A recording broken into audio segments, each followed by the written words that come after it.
ఈ రోజు ఒక కంపెనీ యొక్క షేర్ ప్రైస్ మనకి 100 రూపీస్ దగ్గర కనబడుతుంది. మరి అలాంటప్పుడు దీని యొక్క నిజమైన వాల్యూ ఎంత? అది 100 రూపీసా లేదా అంతకంటే ఎక్కువ లేదా తక్కువ? యూజువల్ గా ఒక కంపెనీ యొక్క వాల్యూ 50 రూపీస్ దగ్గర ఉంటే ఈ రోజు మనం ఆ స్టాక్ ని 100 రూపీస్ దగ్గర ట్రేడ్ అవడం చూసినప్పుడు అది ఓవర్ వాల్యూడ్ స్టాక్ అవుతుంది. అలాగే ఒక కంపెనీ యొక్క వాల్యూ 250 రూపీస్ ఉండి ఈ రోజు గనక అది 100 రూపీస్ దగ్గర ట్రేడ్ అవుతుంటే అది అండర్ వాల్యుయేషన్ అవుతుంది. చాలా మంది స్టాక్ మార్కెట్ బిగినర్స్ అందరూ కూడా కేవలం ప్రైస్ ని మాత్రమే చూస్తారు, కానీ నిజమైన స్మార్ట్ ఇన్వెస్టర్స్ మాత్రమే వాల్యూని చూస్తారు. ఈ వీడియోలో కేవలం 10 నిమిషాల్లో discounted cash flow analysis use చేసి ఫినాలజీ వెబ్సైట్ ద్వారా ఒక కంపెనీ యొక్క రియల్ వాల్యూని ఎలా క్యాలిక్యులేట్ చేయాలి అనేది స్టెప్ బై స్టెప్ చూపిస్తాను. సో ఈ మెథడ్ మీరు అప్లై చేయడానికి మీకు పెద్దగా క్యాలిక్యులేషన్స్ కానీ చాలా పెద్ద అనాలిసిస్ లు చేయాల్సిన అవసరం లేదు. మీరు సింపుల్ గా గూగుల్లో DCF అంటే discounted cash flow analysis phenology అని చెప్పి టైప్ చేస్తే మీరు దాన్ని సెర్చ్ చేసినప్పుడు ఫస్ట్ వచ్చే వెబ్సైట్ DCF క్యాలిక్యులేటర్ ఫినాలజీ అని ఉంటుంది. ఈ వెబ్సైట్ యొక్క లింక్ ఓపెన్ చేయాలి. ఇక్కడ మీకు కొన్ని వాల్యూస్ అడుగుతుంది. ఈ వాల్యూస్ ఇవ్వడం ద్వారా ఆటోమేటిక్ గా ఈ వెబ్సైట్ మనకి discounted cash flow analysis calculate చేసి ఇంట్రిన్సిక్ వాల్యూ అండ్ ఫెయిర్ వాల్యూని చెప్తుంది. అయితే మరి ఈ డేటా మనకి ఎక్కడి నుంచి దొరుకుతుంది? అది తెలుసుకోవడం కోసమే మనం కొన్ని ఎగ్జాంపుల్స్ చూద్దాం. ఫస్ట్ TCS కంపెనీకి మనం intrinsic value and fair value calculate చేయడానికి ట్రై చేద్దాం. సో ఫస్ట్ స్టెప్ లో మనకి ఇనీషియల్ ఫ్రీ క్యాష్ ఫ్లో కావాలి. సో యాక్చువల్ గా ఇనీషియల్ ఫ్రీ క్యాష్ ఫ్లో కావాలి అని అనుకుంటే take 3 years average of free cash flow అని అంటున్నారు. మనం యూజువల్ గా క్యాలిక్యులేట్ చేసేటప్పుడు 3 ఇయర్స్ యావరేజ్ తీసుకోవచ్చు లేదా లాస్ట్ ఇయర్ యొక్క ఫ్రీ క్యాష్ ఫ్లో అయినా తీసుకోవచ్చు. సో మరి మీకు ఈజీగా ఫ్రీ క్యాష్ ఫ్లో ఎక్కడ దొరుకుతుంది అంటే యాహూ ఫినాన్స్ యొక్క వెబ్సైట్ లో. సో నేను ఇక్కడ యాహూ ఫినాన్స్ అని చెప్పి సెర్చ్ చేస్తున్నాను. దాని రిలేటెడ్ సెర్చ్ లో మనకి ఇక్కడ యాహూ ఫినాన్స్ యొక్క వెబ్సైట్ వచ్చింది. దాని మీద మనం క్లిక్ చేసి TCS స్టాక్ ని సెర్చ్ చేయాలి. సో ఇక్కడ మీరు యాహూ ఫినాన్స్ అనేది యాక్చువల్ గా వరల్డ్ వైడ్ వెబ్సైట్ కాబట్టి ఇందులో ప్రపంచంలో ఉన్న అన్ని స్టాక్స్ ఉంటాయి. అందుకోసమని మనం కొంచెం జాగ్రత్తగా చూడాలి. ఇక్కడ TCS.TO అని ఉంది, కానీ ఇది మన ఇండియన్ కంపెనీ కాదు. ఇండియన్ కంపెనీస్ ఇక్కడ NSI అని ఉంటాయి. సో TCS.NS అని కనిపించింది కదా, దాని మీద మనం క్లిక్ చేస్తేనే మనకి TCS స్టాక్ యొక్క రిపోర్ట్స్ వస్తాయి. సో ఇక్కడ TCS 2591 ఇప్పుడు కరెంట్ ట్రేడ్ అవుతూ ఉంది. సో దీంట్లో నాకు ఇప్పుడు ఫ్రీ క్యాష్ ఫ్లో కావాలి. అందుకోసమే మనం ఈ వెబ్సైట్ ఓపెన్ చేస్తాం. మనకి నార్మల్ గా Screener.in గానీ రేట్ స్టార్ గానీ మనీ కంట్రోల్ గానీ అలాంటి వాటిల్లో క్యాష్ ఫ్లో స్టేట్మెంట్స్ ఉంటాయి, కానీ ఫ్రీ క్యాష్ ఫ్లోస్ మనకు అంత ఈజీగా దొరకవు. సో అందుకని ఇక్కడ మీరు TCS స్టాక్ ఓపెన్ చేసిన తర్వాత ఇక్కడ మీకు ఫినాన్షియల్స్ అని కనపడుతుంది. సో ఈ ఫినాన్షియల్స్ మీద క్లిక్ చేయండి. సో ఎప్పుడైతే మీరు ఇలా ఫినాన్షియల్స్ మీద క్లిక్ చేస్తారో ఆటోమేటిక్ గా మీకు ప్రాఫిట్ అండ్ లాస్ స్టేట్మెంట్ అంటే income statement, balance sheet and cash flow statement కనపడుతుంది. మనకి ఇక్కడ క్యాష్ ఫ్లో స్టేట్మెంట్ మీద క్లిక్ చేయాలి. సో వన్స్ మీరు ఇలా క్లిక్ చేసిన తర్వాత operating cash flow, investing cash flow, financing cash flow మనకు కనపడుతుంది. ఈ వెబ్సైట్ యొక్క స్పెషాలిటీ ఏంటంటే వీళ్ళు ఫ్రీ క్యాష్ ఫ్లో కూడా క్యాలిక్యులేట్ చేసి ఇస్తారు. కాకపోతే ఈ ఫ్రీ క్యాష్ ఫ్లో ప్రతిసారి కరెక్ట్ ఉండాలి అని లేదు. ఇది కొన్నిసార్లు రాంగ్ కూడా అవుతుంది. ఎప్పుడు రాంగ్ అవుతుంది అనేది కూడా నేను కాసేపట్లో మీకు ఎక్స్ప్లెయిన్ చేస్తాను. బట్ యాజ్ ఆఫ్ నౌ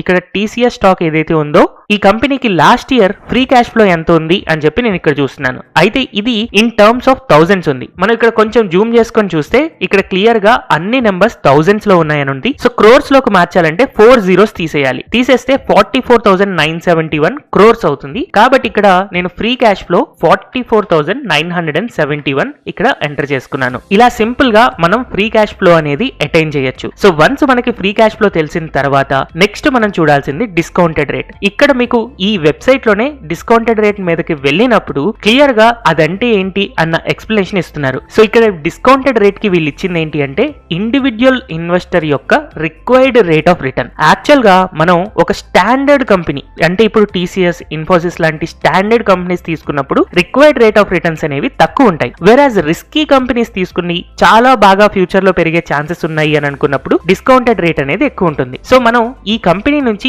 ఎంత రిటర్న్స్ ఎక్స్పెక్ట్ చేస్తున్నాం? For example TCS, Infosys already matured companies, చాలా బాగా పెరిగాయి అండ్ ఇన్ఫాక్ట్ ఇప్పటికీ పెరుగుతూనే ఉన్నాయి. కాబట్టి నేను దీంట్లో మరీ ఎక్కువగా 15%, 20% ఎక్స్పెక్ట్ చేయట్లేదు. కేవలం ఒక 13% రిటర్న్స్ ఎక్స్పెక్ట్ చేస్తున్నాను. డిస్కౌంటెడ్ రేట్ అంటే మీరు ఆ కంపెనీకి సంబంధించి ఎక్స్పెక్టెడ్ రేట్ ఆఫ్ రిటర్న్ అని అనుకోండి. ఎంత రిటర్న్ సంపాదించాలి అని అనుకుంటున్నారు అనేది ఇక్కడ మీరు ఎంటర్ చేయొచ్చు. యూజువల్ గా లార్జ్ లార్జ్ క్యాప్ కంపెనీస్ కి 12 to 13% తీసుకుంటే మంచిది. మిడ్ క్యాప్ కంపెనీస్ అయితే 13 to 15% తీసుకోవచ్చు. అండ్ అలాగే స్మాల్ క్యాప్ అయితే 15 to 18% వరకు మనం సెలెక్ట్ చేసుకోవచ్చు. నెక్స్ట్, ఇప్పుడు మనకి అందరికీ తెలుసు ఏఐ వల్ల ఆల్రెడీ మన సాఫ్ట్వేర్ కంపెనీస్ కొంచెం సఫర్ అవుతూ ఉన్నాయి. కాబట్టి నెక్స్ట్ 5 years మనకి టీసీఎస్ అనేది అంత గొప్పగా పెరగకపోవచ్చేమో అని చెప్పి మనందరికి ఐడియా ఉంది. కాబట్టి ఇక్కడ మనకి growth rate assumption future 5 years ఎలా పెరగచ్చు, నేను ఫ్యూచర్ 5 years మేబీ మోడరేట్ గా ఒక 10% మాత్రమే పెరగచ్చు అని చెప్పి అనుకుంటున్నాను. ఈ 5 years లో ఏఐ మీద ఒక క్లారిటీ వచ్చిన తర్వాత నెక్స్ట్ 5 years లో ఈ కంపెనీ టీసీఎస్ లాంటిది కొంచెం ఫాస్ట్ గా పెరగచ్చు. ఎందుకంటే ఏఐ క్లారిటీ వచ్చేస్తుంది, వీళ్ళు కూడా ఏఐ లో ఒక మంచి అడ్వాన్స్డ్ స్టేజ్ కి వెళ్తారు. కాబట్టి అక్కడ నుంచి ఒక స్పెసిఫిక్ మంచి గ్రోత్ ఉంటుంది అని అనుకుంటూ హై గ్రోత్ రేట్ తీసుకుంటున్నాను. సో హై గ్రోత్ రేట్ అంటే ఇక్కడ 15% ఉంది. సో ఇక్కడ మనకి బై డిఫాల్ట్ వీళ్ళు ఇచ్చిన 5%, 10%, 15% కాకుండా కస్టమ్ పర్సెంటేజ్ అంటే మాన్యువల్ గా మీరు 12%, 22%, 30% మీరు ఎంత గ్రోత్ రేట్ ఫ్యూచర్ లో ఎక్స్పెక్ట్ చేస్తున్నారో దాన్ని ఇక్కడ మీరు ఎంటర్ చేయాల్సి ఉంటుంది. సో ఇలా మీరు ఎంటర్ చేసిన తర్వాత టర్మినల్ గ్రోత్ రేట్, యూజువల్ గా టర్మినల్ గ్రోత్ రేట్ ఏంటి అంటే ఒక కంపెనీ పూర్తిగా మెచ్యూరిటీ స్టేజ్ రీచ్ అయిపోయిన తర్వాత అది కాన్స్టెంట్ గా పెరుగుతూ ఉంటుంది. యూజువల్ గా టర్మినల్ రేట్ ని ఒక కంట్రీ యొక్క జీడిపికి ఈక్వల్ గ్రోత్ రేట్ తో కన్సిడర్ చేసుకుంటారు. యూజువల్ గా ఏవైతే పెద్ద పెద్ద కంపెనీస్ ఉన్నాయో వాటన్నిటికీ కూడా ఒక కంట్రీ యొక్క జీడిపి ఎంత ఫాస్ట్ గా పెరుగుతుందో అంతే ఫాస్ట్ గా టర్మినల్ గ్రోత్ రేట్ ఉంటుంది అని అనుకుంటారు. సో ఇండియాలో మనకి జీడిపి గ్రోత్ రేట్ యూజువల్ గా ఫాస్ట్ పేస్ అనుకున్నప్పుడు 8% ఉంటుంది. కాబట్టి నేను ఈ కంపెనీ ఒక మెచ్యూర్డ్ స్టేజ్ వచ్చి బాగా పెరిగిపోయిన తర్వాత every year on an average 8% పెరుగుతుంది అని అనుకుంటున్నాను. దాని తర్వాత మనకి టీసీఎస్ యొక్క market capitalization and current share price కావాలి. ఇది మనకి సింపుల్ గా screener.in కి వెళ్తే దొరికిపోతుంది. సో ఇక్కడ నేను screener.in లో టీసీఎస్ స్టాక్ ని సెర్చ్ చేసి ఇక్కడ మనకి మార్కెట్ క్యాపిటలైజేషన్ అబ్జర్వ్ చేస్తే 9,37,085 crores ఉంది. కాబట్టి అది ఇక్కడ ఎంటర్ చేస్తాను. సో వన్స్ మనం ఇలాగా మార్కెట్ క్యాపిటలైజేషన్ ఎంటర్ చేసిన తర్వాత ఈ రోజు ఉన్న కరెంట్ ప్రైస్ ఎంటర్ చేయాలి. సో ఇక్కడ నేను అబ్జర్వ్ చేస్తే 2590 కరెంట్ ప్రైస్ కనపడుతుంది. సో ఈ డేటా నుంచి వాళ్ళు నెంబర్ ఆఫ్ షేర్స్ క్యాలిక్యులేట్ చేస్తారనమాట. Market capitalization and current share price ని బట్టి నెంబర్ ఆఫ్ షేర్స్ ని క్యాలిక్యులేట్ చేసుకుని దాన్ని ఫార్ములాలో యూజ్ చేసుకుంటారు. అండ్ టీసీఎస్ అనేది డెట్ ఫ్రీ కంపెనీ, దీనికి ఎలాంటి అప్పులు లేవు. కావాలంటే మనం చెక్ చేసుకోవచ్చు కూడా. టీసీఎస్ కంపెనీకి వెళ్ళి బ్యాలెన్స్ షీట్ లోకి వెళ్ళారనుకోండి, మీరు ఇక్కడ ఉన్న బారోయింగ్స్ ని ఎక్స్పాండ్ చేసినప్పుడు లాంగ్ టర్మ్ బారోయింగ్స్ కనపడతాయి. సో మీరు అబ్జర్వ్ చేస్తే రీసెంట్ టైం ఫ్రేమ్ లో లాంగ్ టర్మ్ బారోయింగ్స్ అంతా కూడా జీరో ఉంది, అంటే వీళ్ళకి ఎలాంటి అప్పులు లేవు. కాబట్టి మనం నెట్ డెట్ జీరో అని ఎంటర్ చేసుకోవచ్చు. అండ్ ఫైనల్ గా మార్జిన్ ఆఫ్ సేఫ్టీ ఎలాంటి కంపెనీకైనా మినిమం 20 to 30% మనం మార్జిన్ ఆఫ్ సేఫ్టీ తీసుకోవాలి. కాబట్టి నేను ఇక్కడ 20% మార్జిన్ ఆఫ్ సేఫ్టీ అనుకుని DCF ని కనుక క్యాలిక్యులేట్ చేస్తే టీసీఎస్ యొక్క డిస్కౌంటెడ్ క్యాష్ ఫ్లో వాల్యూ ఎంత వస్తుంది అని అంటే 3,708 వస్తుంది. దీన్ని మనం ఒక రకంగా ఇంట్రిన్సిక్ వాల్యూ అని అనుకోవచ్చు. But intrinsic value and fair వాల్యూకి ఒక చిన్న డిఫరెన్స్ ఉంటుంది. ఈవెన్ దో ఇంట్రిన్సిక్ వాల్యూ ఇంతున్నా కూడా మనం చేసుకున్న అజంప్షన్స్ ఏవైనా తప్పేమో అని చెప్పి మనం మార్జిన్ ఆఫ్ సేఫ్టీ 20% తీసుకోవడం వల్ల ఫెయిర్ వాల్యూ అనేది క్యాలిక్యులేట్ అవుతుంది. సో ఇలా ఫెయిర్ వాల్యూ క్యాలిక్యులేట్ చేసినప్పుడు యాజ్ ఆన్ డేట్ నేను తీసుకున్న అజంప్షన్స్ ప్రకారం టీసీఎస్ యొక్క ఫెయిర్ వాల్యూ అనేది 2,966.76 అని క్యాలిక్యులేట్ అయ్యి వచ్చింది. అయితే ఈ రోజు మనం టీసీఎస్ యొక్క స్టాక్ ప్రైస్ ని అబ్జర్వ్ చేస్తే 2,593 దగ్గరే ఉంది. కాబట్టి అండర్ వాల్యుయేషన్ లో ఉంది అని చెప్పి ఈ డిస్కౌంటెడ్ క్యాష్ ఫ్లో అనాలిసిస్ ద్వారా నేను ఒక బేసిక్ అజంప్షన్ కి అయితే రావచ్చు. అయితే యాక్చువల్ గా డిస్కౌంటెడ్ క్యాష్ ఫ్లో అనాలిసిస్ గురించి కనుక మీరు నేర్చుకోవాలంటే ఒక MBA ఎంత టైం పీరియడ్ చదువుతారో అంత టైం పీరియడ్ చదవాల్సి వస్తుంది. కానీ మనం ఇక్కడ కేవలం 10 నిమిషాల్లో నేర్చుకున్నాం కాబట్టి ఇది ఎగ్జాక్ట్ గా 100% కరెక్ట్ మెథడ్ అయితే కాదు. కాకపోతే అట్లీస్ట్ మనం క్లోజ్ గా అటైన్ అవ్వగలుగుతాం. ఇలా సింపుల్ గా మనం డేటాని ఫైండ్ అవుట్ చేసేటప్పుడు ఆబ్వియస్ గా కొన్ని తప్పులు జరుగుతూ ఉంటాయి. సో ఫర్ ఎగ్జాంపుల్ నేను మీకు ఒక చిన్న తప్పు చూపిస్తాను. నేను ఇక్కడ ఇన్ఫోసిస్ స్టాక్ యొక్క డిస్కౌంటెడ్ క్యాష్ ఫ్లో అనాలిసిస్ కోసం ఇన్ఫీ యొక్క డేటాను ఓపెన్ చేస్తున్నాను. సో ఇక్కడ మీరు .NS అంటే ఇండియన్ స్టాక్, దీని రిలేటెడ్ డేటా కోసం అక్కడ క్లిక్ చేశాను. కాబట్టి నాకు ఇన్ఫోసిస్ వచ్చింది. ఇక్కడ నేను అగైన్ ఫినాన్షియల్స్ కి వెళ్తున్నాను. సో ఫినాన్షియల్స్ మనకు ఓపెన్ అయిన తర్వాత డైరెక్ట్ గా మనకి profit and loss statement open అవుతుంది. కాకపోతే మనం చూసుకొని క్యాష్ ఫ్లో స్టేట్మెంట్ మీద క్లిక్ చేయాలి. సో ఇలా క్లిక్ చేసినప్పుడు మనం కొంచెం కిందకి స్క్రోల్ చేస్తే ఫ్రీ క్యాష్ ఫ్లో కనపడుతుంది. సో ఫ్రీ క్యాష్ ఫ్లో మనకి ఇక్కడ ఇన్ టర్మ్స్ ఆఫ్ థౌజండ్స్ ఉంటుంది అని చెప్పాను కదా. సో 4 zeros వరకు మనం తీసేస్తే ఇది 408.8 అని అనుకోవచ్చు. So discounted cash flow analysis లో ఇంట్రిన్సిక్ వాల్యూ 408.8 కనుక నేను తీసుకుని సేమ్ టీసీఎస్ కి మనకి ఇన్ఫోసిస్ కి గ్రోత్ రేట్ సేమ్ ఉంటది అని అనుకుందాం. కాబట్టి నాకు టీసీఎస్ లో ఇన్వెస్ట్ చేసినా లేదా ఇన్ఫోసిస్ లో ఇన్వెస్ట్ చేసినా ఎక్స్పెక్టెడ్ గ్రోత్ రేట్ 13% ఉంది. నెక్స్ట్ 5 years పాటు ఒక 10% మనకి ఎవ్రీ ఇయర్ గ్రో అవ్వచ్చు. దాని తర్వాత ఏఐ స్టాండర్డైజ్ అయిన తర్వాత ఒక 5 years 15% గ్రో అవ్వచ్చు. దాని తర్వాత ఒక 8% టర్మినల్ గ్రోత్ రేట్ ఉంటుంది అని అనుకుంటున్నాను. వెరాజ్ ఇక్కడ ఇన్ఫోసిస్ స్టాక్ ప్రైస్ గనక నేను కన్సిడర్ చేసుకుంటే దీని మార్కెట్ క్యాపిటలైజేషన్ 5,38,181 కనపడుతుంది. సో దాన్ని నేను ఇక్కడ అప్డేట్ చేస్తున్నాను, 5,38,181. అండ్ ఇన్ఫోసిస్ యొక్క ప్రైస్ 1,327 రూపీస్ ఉంది. సో 1327. అండ్ ఇన్ఫోసిస్ కూడా డెట్ ఫ్రీ కంపెనీయే. మనం ఒక్కసారి చెక్ చేసుకోవాలి అని అనుకుంటే బ్యాలెన్స్ షీట్ కి వెళ్ళి బారోయింగ్స్ లో చూస్తే లాంగ్ టర్మ్ బారోయింగ్స్ ఏం లేవు, లీజ్ ఉంది బట్ లాంగ్ టర్మ్ బారోయింగ్స్ లేవు, కాబట్టి net debt 0. And same 20% margin of safety తీసుకుని క్యాలిక్యులేట్ క్లిక్ చేస్తే ఇక్కడ చూడండి కేవలం డిస్కౌంటెడ్ క్యాష్ లో 30 రూపీస్ వచ్చింది అండ్ ఫెయిర్ వాల్యూ 24 రూపీస్ వచ్చింది. ఆబ్వియస్ గా ఏదో మనం తప్పు చేస్తేనే ఇలాంటి డేటా వస్తుంది. సో మనం చేసిన తప్పేంటి అంటే బ్లైండ్ గా ఇక్కడ ఇన్ఫోసిస్ లిమిటెడ్ కి యాహూ ఫినాన్స్ లో ఉన్న ఫ్రీ క్యాష్ ఫ్లోని 408.8 అని చెప్పి తప్పుగా తీసుకున్నాం. ఎలా తప్పుగా తీసుకున్నాము అనేది మనకు కొంచెం క్లారిటీ ఉండాలి. అందుకని ఇంకొంచెం డెప్త్ కి వెళ్ళి అసలు ఫ్రీ క్యాష్ ఫ్లో ఎలా క్యాలిక్యులేట్ చేస్తామని మనం తెలుసుకోవాలి. సో ఫ్రీ క్యాష్ ఫ్లో కోసం చాలా సింపుల్ గా ఏం చేస్తారంటే ఆపరేటింగ్ క్యాష్ ఫ్లో నుంచి క్యాపెక్స్ ని మైనస్ చేస్తే మనకి ఫ్రీ క్యాష్ ఫ్లో వస్తుంది. సో దీన్ని ఒకసారి మనం క్రాస్ చెక్ చేసుకోవడం కోసం ఇన్ఫోసిస్ కి వెళ్తున్నాను. నేను క్యాష్ ఫ్లో స్టేట్మెంట్ కి వెళ్ళి ఆపరేటింగ్ క్యాష్ ఫ్లో తీసుకుంటున్నాను. Screener.in లో ఏంటంటే మనకి డైరెక్ట్ గా క్రోర్స్ లో ఇచ్చేస్తారు. కాబట్టి 2025 లో దీని ఆపరేటింగ్ క్యాష్ ఫ్లో ఎంత 35,694. సో నేను ఇక్కడ ఒకసారి క్యాలిక్యులేటర్ ఓపెన్ చేస్తున్నాను.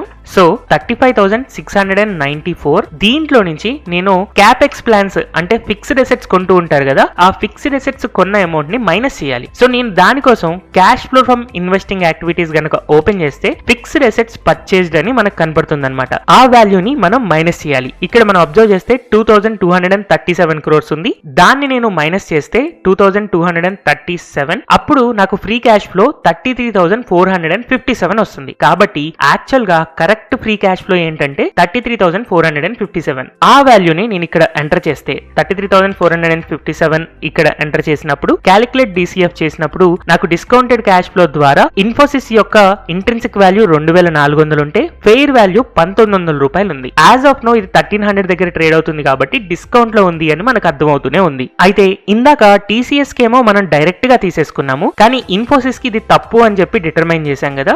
సో ఒకసారి టీసీఎస్ కూడా ఇదే మెథడ్ లో చేసి చూద్దాం. టీసీఎస్ కనుక నేను ఇక్కడ ఓపెన్ చేసుకుని పైన క్యాష్ ఫ్లో స్టేట్మెంట్ అని కనబడుతుంది కదా, దీని మీద మనం క్లిక్ చేసినప్పుడు ఆపరేటింగ్ క్యాష్ ఫ్లో చూస్తే 48,908 కోట్లు ఉంది. సో అగైన్ క్యాలిక్యులేటర్ లో మనం అదే ఎంటర్ చేద్దాం, 48,908 మైనస్ మనకి క్యాపెక్స్ ప్లాన్స్ అంటే ఇన్వెస్టింగ్ యాక్టివిటీస్ లోకి వెళ్ళి ఫిక్స్డ్ అసెట్స్ పర్చేస్డ్ ఎంత ఉందనేది చూడాలి. ఇక్కడ 3,937 కోట్లు ఉంది కాబట్టి మైనస్ 3,937 గనక మనం చేస్తే మనకి దాదాపుగా 44,971 crores ఫ్రీ క్యాష్ ఫ్లో కనబడుతుంది. వెరాజ్ మనం యాహూ ఫినాన్స్ లో టీసీఎస్ ని చెక్ చేసినప్పుడు క్యాష్ ఫ్లో స్టేట్మెంట్ లో ఎగ్జాక్ట్ గా అదే 44,971 వచ్చింది. కాబట్టి ఇందాక టీసీఎస్ యొక్క డేటాని ఫ్రీ క్యాష్ ఫ్లో లో డైరెక్ట్ గా ఇక్కడ అప్లై చేసేసాం. బట్ ఇన్ఫోసిస్ లో మనం అలాగే కాపీ చేయడానికి ట్రై చేసాం, కానీ ఎప్పుడైతే వాల్యూ చాలా ఎక్కువ తేడా వచ్చిందో డేటా ఎక్కడ తప్పైంది అని మన ఓన్ క్యాలిక్యులేషన్స్ కి వెళ్ళి మన టోటల్ ఆపరేటింగ్ క్యాష్ ఫ్లో లోపల నుంచి కేవలం ఫిక్స్డ్ అసెట్స్ యొక్క పర్చేజ్ ఏదైతే ఉందో అది మనకి క్యాపెక్స్ అవుతుంది. ఆ క్యాపెక్స్ ని మైనస్ చేసేసుకుని మనం కరెక్ట్ ఫ్రీ క్యాష్ ఫ్లోని అడ్జస్ట్ చేసుకుని ఇలా డేటా తీసుకున్నాం. అయితే యాక్చువల్ గా ఇందాక నేను చెప్పాను కదా, discounted cash flow analysis correct గా నేర్చుకోవాలి అని అంటే దాదాపు 9 నెలలు 1 సంవత్సరం దీని మీదే కూర్చోవాలి. బట్ మీరు 10 నిమిషాల్లో నేర్చుకున్నారు కాబట్టి డేటా అనేది కంప్లీట్ గా 100% కరెక్ట్ అయితే ఉండదు. బట్ స్టిల్ ఏవైతే కంపెనీస్ కన్సిస్టెంట్ గా ప్రాఫిటబుల్ గా ఉంటున్నాయో, ఫ్రీ క్యాష్ ఫ్లో కన్సిస్టెంట్ గా జనరేట్ చేస్తున్నాయో అలాంటి కంపెనీస్ కి మాత్రం మీరు ఈ మెథడ్ ని యూజ్ చేసి మీరు పెద్దగా మ్యాథమెటిక్స్ తెలియకపోయినా అండ్ వాల్యుయేషన్స్ గురించి పూర్తి అవగాహన లేకపోయినా స్టిల్ మీరు ఇంట్రిన్సిక్ వాల్యూ అనేది క్యాలిక్యులేట్ చేయొచ్చు. సో మీరు ఇన్వెస్ట్ చేస్తున్న స్టాక్స్ కన్సిస్టెంట్ గా ప్రాఫిటబుల్, కన్సిస్టెంట్ గా ఫ్రీ క్యాష్ ఫ్లో జనరేట్ చేస్తున్నాయి అని అంటే వాటిని మీరు ఇక్కడ యూజ్ చేసుకుని వాటి యొక్క ఇంట్రిన్సిక్ వాల్యూ ఎంత, ఫెయిర్ వాల్యూ ఎంత అనేది క్యాలిక్యులేట్ చేసుకుని ఒక కంపెనీని అండర్ వాల్యుయేషన్ లో కొంటున్నారా లేదా ఓవర్ వాల్యుయేషన్ లో కొంటున్నారా అనేది ఈజీగా తెలుసుకోగలుగుతారు అని అనుకుంటున్నాను. సో ఈ వీడియోలోని ఇన్ఫర్మేషన్ గనక మీకు నచ్చినట్టయితే don't forget to like, share and subscribe to Telugu stock channel. Thank you everyone for watching this video.